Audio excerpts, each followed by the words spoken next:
சஹர் to இஃப்தார் ஒரு குட்டி mini vlog பார்க்கலாமா? காலையில் 3:30 மணிக்கே எழுந்திரிச்சு இந்த தைராய்டு டேப்லெட்டை போட்டுடணும். அப்போ தான் 1 ஹவர் கழிச்சு சாப்பிட்றதுக்கு எனக்கு கரெக்டாக இருக்கும்.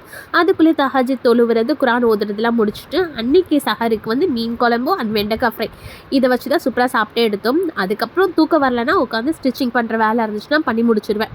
அதோட இஃப்தாருக்கு பார்த்தீங்கன்னா ஈவினிங் 4:30 மேலே தான் வந்து நாங்கள் கிச்சன் பக்கமே வராது. தண்ணி வச்சு ஒரு கட்லெட் மாதிரி பண்ணிடலான்னு சொல்லிட்டு அது ஒரு பக்கம் வேக வச்சுட்டு சைட் பை சைட் எனக்கு டீடாக்ஸ் வாட்டரும் வந்து ரெடி பண்ணியாச்சு. நுஹா ஹெல்ப் பண்ணுறேன்னு சொல்லிட்டு அவள் தான் எல்லாத்தையும் கிரைண்ட் பண்ணி கொடுக்கறது எல்லாமே பண்ணிகிட்டு இருந்தா.